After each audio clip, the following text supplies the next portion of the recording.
Muy, pero muy bienvenidos a Esfera Pública, el canal de los telepensantes. En la columna de esta semana vamos a hablar sobre el apruebo, pero esta vez el tipo de receta que implica el apruebo. Escribí una columna para el Libero donde hablo de la dosis, una dosis de apruebo que podría llevar a que la gente que se tome esa dosis entienda qué es lo que finalmente está apoyando, qué es lo que está pasando. Para introducir la columna de esta semana me gustaría leerles un comentario que me llegó de uno de mis seguidores y que está justamente en la línea de este entrecruce entre una medicina política que en realidad no es más que un placebo, ¿no es cierto? Eso es cuando uno se toma una pastilla, por ejemplo, de vitamina C, pensando que es una pastilla para sanar una enfermedad grave.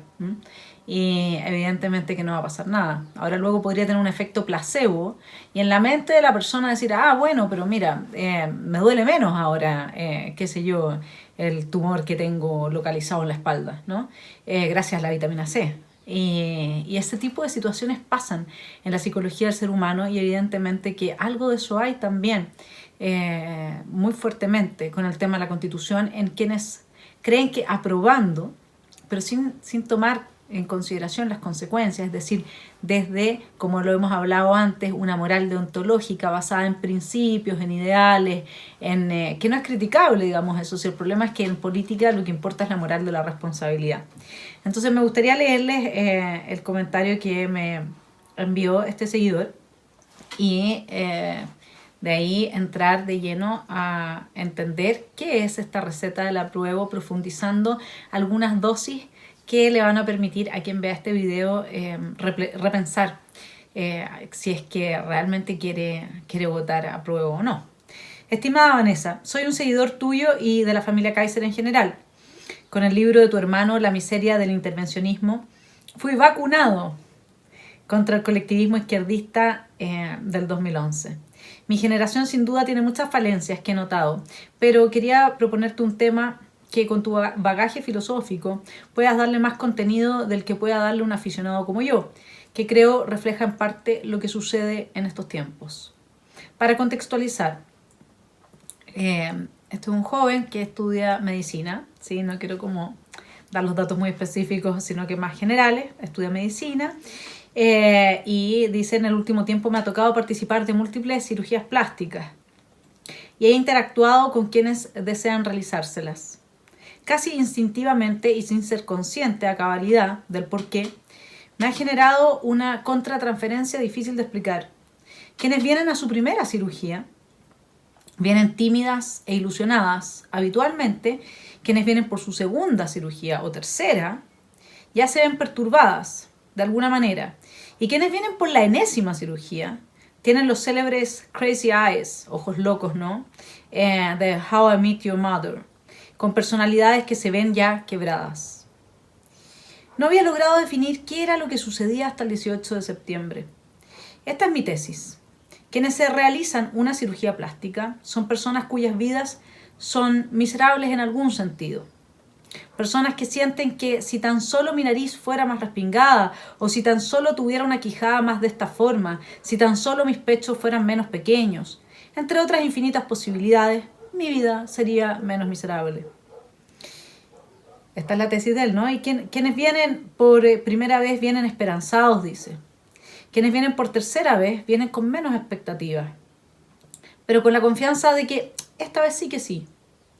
Quien viene por la enésima vez viene desesperado, añorando que esta vez este nuevo cambio de su apariencia sí traerá un cambio duradero de su miserable existencia. Esta es una burda generalización, por supuesto, pero en un ejemplo gráfico de una parte de la naturaleza humana que no quiero, por medio del trabajo duro, constante y persistente en el tiempo, no quiere lograr algo concreto por medio de esa constancia, de ese esfuerzo, ¿no es cierto? Y el atajo, dice, el atajo que vendría siendo la cirugía, ¿no? Que nunca llega a puerto, porque es una forma errónea de enfrentar el problema existencial de la vida. La Constitución, me lo pone en letras muy grandes, es la cirugía plástica de los progres, convencidos de que esta vez sí que sí, esta vez con esta Constitución sí, que va a llegar la utopía. Estamos ante el mismo problema existencial. Véanlo desde ese punto de vista, no es algo que vaya en contra de las personas que se hacen cirugía, pero sin duda que en contra de todos, ni en contra tampoco, sino que sin duda que la analogía tiene bastante sentido, ¿no? Si uno lo piensa desde quienes viven tratar de resolver los problemas en la vida con cirugías cosméticas y no yendo al fondo del asunto. La cirugía cosmética sería el cambio de la Constitución, mientras que el fondo del asunto, en lo que respecta a nuestro tema, vendría siendo la gestión. ¿Qué es lo que pasa en el Chile de la gestión? Entonces, bueno, desde la ciencia política nosotros podemos analizar la situación que estamos viviendo como un critical juncture, una coyuntura crítica en la que el mapa político se divide. Siempre esa es la característica de una coyuntura crítica. Divide entre o'higginistas y carreristas, divide entre quienes votaron el sí y el no para el plebiscito, pinochetistas, allendistas, y así, ¿no? Queda dividido, hay una división que permanece en el tiempo del mapa político. Entonces, cuando uno se pregunta ahora, bueno, ¿qué es lo que sucede con este apruebo-rechazo? Bueno, apruebo-rechazo puede dividir el mapa político por mucho tiempo dependiendo cuál sea la trayectoria que siga el proceso constituyente. Porque si el proceso constituyente termina efectivamente derribando las barreras que impedían que el Estado se transformara en un Estado totalitario, oprimiendo a los ciudadanos, entonces quienes hayan votado apruebo o quienes hayan promovido el apruebo van a quedar ante los ojos de las nuevas generaciones como los sepultureros de nuestras libertades, los verdugos de nuestra calidad de vida, los que avanzaron finalmente a Chile hacia el abismo. Si es que este proceso, en cambio, constituyente, termina siendo después de 3 años, 2 años de gran incertidumbre, y en el supuesto de que tengamos un plebiscito de salida que apruebe el proyecto, porque ahora la incertidumbre es ad infinitum, ¿no es cierto? O sea, imagínense qué pasa si es que no se aprueba esta nueva constitución. Fueron 3 años que perdimos, 2 años que perdimos clave después de una pandemia con una situación económica crítica, ¿no es cierto? En que, por ejemplo, les voy a dar algunas cifras que han salido en el Mercurio esta semana, y que realmente uno dice son apabullantes, ¿no? Bueno, lo que tenemos es que hay una situación en la que 6 de cada 10 familias se ha quedado, ha bajado sus ingresos, 6 de cada 10 hogares en Chile, y tuvieron que recurrir al endeudamiento. Un 38,4% de los hogares presenta el caso de un miembro desempleado que antes de la pandemia tenía empleo. Un 40% de los hogares está recurriendo a la deuda para poder sobrevivir. Por eso es que ahora, ¿no es cierto?, este nuevo proyecto de volver a sacar otro 10% de las AFP es posible que se apruebe, porque miren la situación en la que estamos. O sea, si antes había una cierta urgencia, hoy día la urgencia, cada día que pasa la urgencia se va extremando, ¿no es cierto? Entonces las empresas registraron pérdidas por 2.350 millones de dólares el primer semestre. Y esta es la primera dosis de nuestra receta del apruebo. Díganme ustedes, pasémoslo por el sedazo democrático. Si a la gente se le estuviese diciendo la verdad, que con 2 años de incertidumbre o quizás 3 años de incertidumbre institucional, entrando en un proceso en que ya las instituciones están tan horadadas que hay un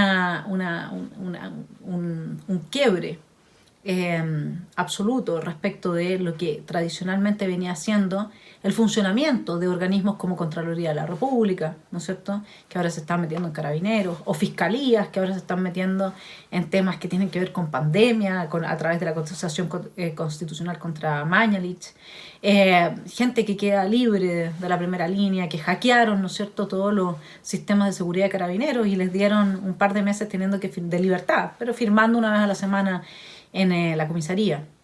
Bueno, todo eso lo que está mostrando es que vamos a entrar en un proceso constituyente cuyos cimientos, cuyos cauces están muy horadados y pueden fácilmente devenir en un tremendo socavón, ¿no es cierto?, que pueda dejar un aumento de la violencia y del activismo político por parte de instituciones como las que acabo de mencionar.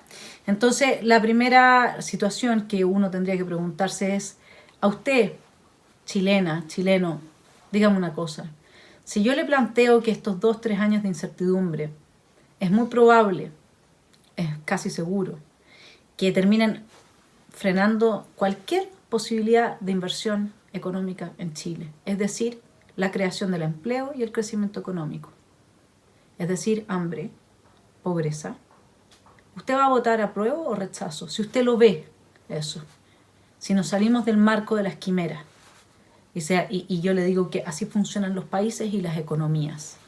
Todo cientista político y economista sabe que donde no hay instituciones la gente no invierte porque no tiene seguridad para su inversión. O sea, el proceso constituyente es una bomba de tiempo para las posibilidades de recuperarnos económicamente, y eso suena en términos conceptuales y abstractos, como una cantinela, ¿no? El problema es que detrás hay gente que sufre, hay gente que lo pasa muy mal y que después es manipulada, por supuesto, por la izquierda a través de las promesas populistas. ¿Usted cree que la gente votaría a prueba si se hiciese mínimamente cargo de este punto? Bueno, pero vamos a otros puntos. Digámoslo así. Digamos que de lo que se está tratando aquí, ¿no es cierto?, es de cambiar nuestro estado subsidiario por un estado solidario. Entonces, cuando uno observa cuáles han sido las cifras que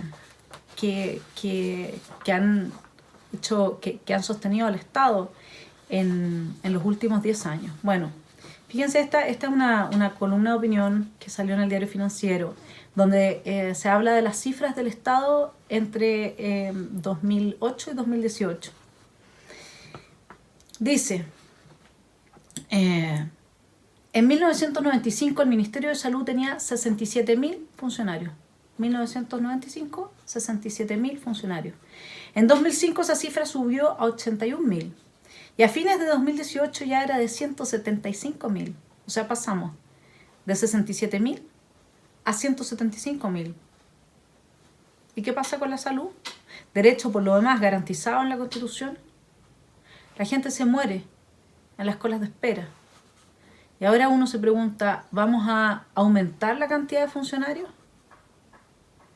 ¿Ha servido de algo este incremento de la burocracia? Porque al final no es que esté gente, claro, por supuesto que un porcentaje son doctores, son enfermeras, pero un porcentaje importante es burocracia, que encarece enormemente la prestación del servicio y lleva además a que haya un despilfarro absoluto de los recursos.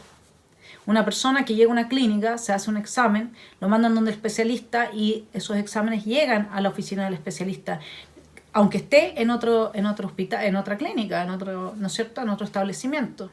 ¿Qué pasa en la salud pública? Se hace un examen, lo mandan a otro lugar y se vuelve a hacer todos los exámenes. No hay absolutamente ninguna accountability y además hay mucha gente que son operadores políticos trabajando y lucrando, ¿no es cierto?, lucrando como las sanguijuelas, porque no es con su trabajo, sino que es recibiendo el sueldo que les pagamos todos nosotros. Entonces, si las personas por el apruebo supiesen que aumentar aún más el tamaño del Estado en salud no va a asegurarle a nadie su derecho, ¿votarían apruebo? Pero vámonos a educación. Fíjense ustedes que en educación, el Ministerio de Educación pasa de 9.200 funcionarios en ese periodo, en el periodo de 10 años que estoy citando, a 37.500. De 9.200 a 37.500. ¿Y tenemos una mejor educación pública? ¿Acaso cada familia que puede, apenas tiene un poco más de ingresos, no saca a sus hijos de la educación pública? ¿Y queremos aumentar el tamaño de esa educación pública? O sea, nos vamos a ir en contra del deseo de la mayoría, porque la mayoría de los padres no quiere educación pública. Porque eso gratuita y de calidad, luego hay que ver que en la Constitución no está establecido, ¿no es cierto?, que el rol del profesorado sea adoctrinar niños y nosotros lo único que vemos es ese adoctrinamiento y esa captura de parte de la izquierda. Entonces, si uno le dijese a la gente que va a votar por el apruebo que va a tener menos opciones todavía para poder educar a sus hijos, porque vamos a tener una educación pública adoctrinadora, ideologizada, aún más potente de la que tenemos hoy día, ¿ustedes creen que votarían a apruebo? Porque esa es la medicina. A nosotros nos están vendiendo una imagen de algo, pero luego lo que hay detrás es algo totalmente distinto. Entonces, cuando uno observa además, por ejemplo, otras cosas, convertido en una hoja en blanco todos los derechos ciudadanos a una clase política que al final uno dice, no, pero hay gente de derecha, de izquierda violentista, democrática, etc. Sí, pero toda esa clase política tiene conciencia de clase. ¿O ustedes creen que a qué obedece esto de las inhabilidades, de que quieren eliminar las inhabilidades, que impedían que se osifiquen en cargos de poder político siempre la misma gente para que hubiera tiraje y pudiese entrar gente nueva al poder político? Y esto, aquí están todos jugando el mismo juego. Acá están prácticamente todos a favor de eliminar las inhabilidades que están por constitución. Justamente para que no se generen estas corruptelas. Y a esos que actúan de esa manera, que hoy día tienen un 3% de legitimidad, ¿la gente del apruebo le quiere entregar sus derechos convertidos en una hoja en blanco? Vaya receta para el triunfo de cualquiera menos del ciudadano. De ahí veamos el tema que pasó con los candidatos independientes. A ver, le voy a contar desde la izquierda cuáles son más o menos, porque los candidatos para una constituyente, ¿no es cierto?, que no sean miembros del partido político, en el caso de que no gane la mixta, ¿quiénes son? Y en su gran mayoría van desde la Carolina Toá hasta Longueira. Es decir, gente que ha estado siempre en el poder. ¿Qué asamblea, qué poder constituyente ciudadano es este? Fíjense ustedes, en la DC va Ignacio Walker, Ricardo Ormazábal, Luciano Fuyú, René Cortázar, Laura Albornoz, Gutenberg Martínez, Soledad Alvear, Felipe Sandoval, Sarko Luxich, entre otros. Todos han tenido un cargo, ministerio, subsecretario, diputado, senador, todos. En el PS va Camilo Escalona, Paulana Orrebáez, Sergio Aguiló, Denis Pascal, lo mismo, exactamente. Y lo interesante, el PPD, Sofía Prats, Nicolás Izaguirre, Jorge Insunza. Y en el PC y en el Frente Amplio, todos los que van como posibles constituyentes son parte del partido político, o sea, de alguno de los partidos políticos, en el caso del Frente Amplio, digamos, de las estructuras internas de los partidos políticos, o en el caso del PC, del partido político en particular. O sea, esto no es ciudadano. Este es un proceso capturado por los políticos. Entonces, cuando uno le dice a la gente, si uno les pudiese decir estas cosas a la gente del apruebo, ¿usted estaría dispuesto a darle más poder a esa gente que hoy día tiene un 3% de aprobación? Yo creo que nadie del apruebo está pensando así. Ese es el problema. Entonces, yo quisiera terminar esta columna llamando a que nos demos cuenta de que, según una editorial que salió esta semana, o sea, estas son noticias frescas, de los últimos 17 programas evaluados por encargo de la DIPRES, programas de política pública, 11 obtienen un mal o bajo desempeño, otros 6 un desempeño apenas suficiente, y ninguno, ningún programa de política pública logra una evaluación decente.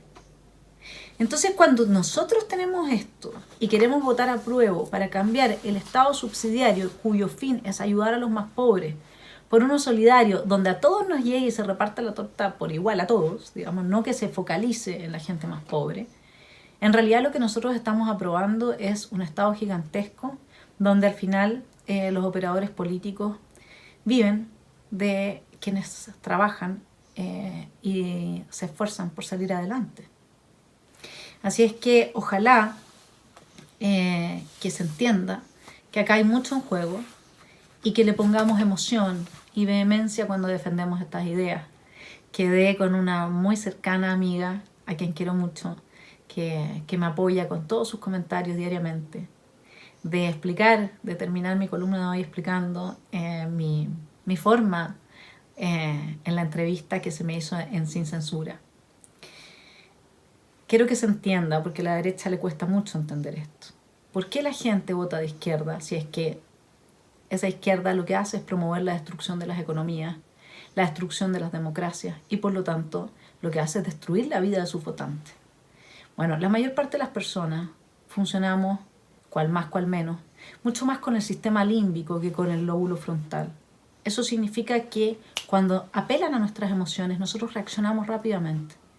Yo le creo más desde el sistema límbico a una persona que argumenta con emoción y carga con furia esto de la injusticia y de la desigualdad, ¿no es cierto?, que a una persona que viene y tranquilamente me explica que no hay tal desigualdad, que Chile iba por un muy buen camino y me muestra los datos. Entonces, para que entiendan todos mis telepensantes, cuando uno está apasionado totalmente fuera de sí mismo, uno, una vez que el entrevistador le hace la siguiente pregunta, no se sienta hacia atrás y se sonríe. Cuando uno está apasionado y fuera de sí mismo, uno pierde la capacidad de mantener un hilo lógico muchas veces en los argumentos. Pero hay otra forma de estar apasionado. Hay una forma de llamar que la emoción acompañe nuestros argumentos, porque es el único modo que la persona que está del otro lado, en la pantalla, sienta que tiene realidad psíquica lo que se está diciendo. Y eso persuade mucho más que las cifras, que los datos y las estadísticas.